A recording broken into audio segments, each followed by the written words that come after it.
কেন্দ্রীয় পুলিশ বাহিনীর যদি আটকায় তাহলে ঝাড়ু হাতে তুলে নিন। আজকে নদিয়ার বেথুয়াডহরি সভা থেকে হুঙ্কার ছাড়লেন মমতা বন্দ্যোপাধ্যায়। তিনি বলছেন ঝাড়ু দিয়ে মেয়েরা রাস্তা পরিষ্কার করতে করতে যাবেন, এত সস্তা, মেয়েদের গায়ে হাত দেবে, এই বলে হুঙ্কার ছাড়ছেন মমতা বন্দ্যোপাধ্যায়। তিনি বলছেন ভোট দিন, তারপর প্রতিবাদ করুন।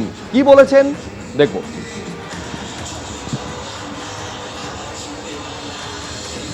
সিআরপিএফ জোর করে ঢুকলেও মাথায় রাখবেন আপনারা পাহারা দেবেন। আমি মা বোনদের বলবো, যদি কোনো বর্ডারে বা কোনো এলাকায় ওই সেন্ট্রাল পুলিশ ফোর্স আর এখন যারা আমাদের আছে তাদের সাথে নিয়ে যদি আপনার গ্রাম আটকায়, কি করবেন? জগন্নাথ ধাম জানেন তো, আমি তৈরি করেছি, সারা বাংলায় আছে। জগন্নাথ দেবের রথযাত্রার আগে, এমনকি ইস্কনের রথে আমি যাই, রথ টানার আগে একটা খিলের ঝাড়ু দিয়ে, সোনার ঝাড়ু দিয়ে রাস্তা পরিষ্কার করা হয়।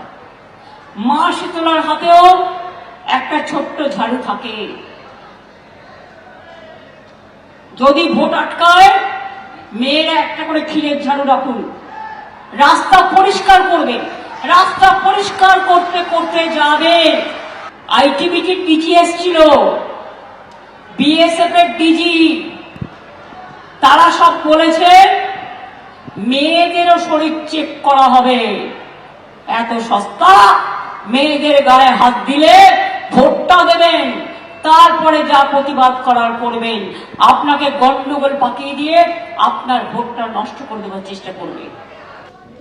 বিজেপি মুখপাত্র দেবজিৎ সরকারের সঙ্গে ফোনে এই মুহূর্তে যোগাযোগ করতে পেরেছি। দেবজিৎ, আপনি শুনলেন গতকাল মুর্শিদাবাদে যে কথা বলেছিলেন, নদিয়াতে দাঁড়িয়ে সেই একই কথা মমতা বন্দ্যোপাধ্যায় বলছেন। তিনি স্পষ্ট বলছেন কেন্দ্রীয় বাহিনী যদি আটকায় তাহলে ঝাড়ু হাতে তুলে নেওয়ার আবেদন করছেন মহিলাদের কাছে মমতা বন্দ্যোপাধ্যায়। ওনার এই বক্তব্য সরাসরি ভারত রাষ্ট্র এবং ভারতের সংবিধানের বিরুদ্ধে যুদ্ধ ঘোষণার সামিল। কেন্দ্রীয় নির্বাচন কমিশন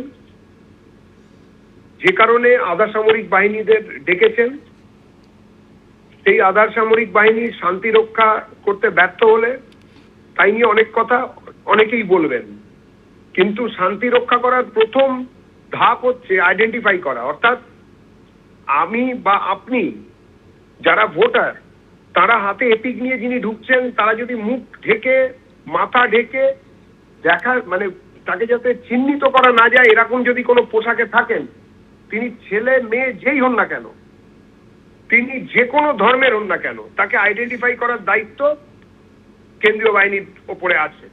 সুতরাং এই দায়িত্ব থেকে যদি বিচ্যুতি ঘটে, তাহলে তাদের সেই বিচ্যুতি ঘটাকে আঙ্গুলি নির্দেশ যে কেউ করতে পারে। সেই জন্য এই কাজ তারা করবেন না, এ খবর মমতা বন্দ্যোপাধ্যায় জানেন, এবং সেই জন্য ভুয়ো ভোটারদের বিভিন্ন রকম মুখ ডেকে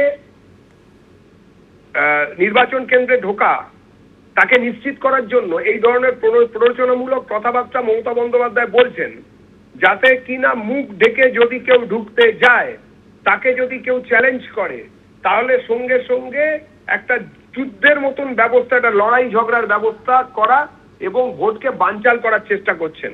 আমি নির্বাচন কমিশনকে আমাদের পার্টির তরফ থেকে অনুরোধ করব, অবিলম্বে এই ধরনের প্ররোচনামূলক কথাবার্তা বলার জন্য মমতা বন্দ্যোপাধ্যায়ের ওপর আইনি ব্যবস্থা নেওয়া হোক, এবং তার কোনো জায়গায় দাঁড়ানো, অর্থাৎ ভোটের প্রার্থী হয়ে কোনো জায়গায় দাঁড়াতে যাতে তিনি না পারেন, সে ব্যবস্থাও নেওয়া হোক।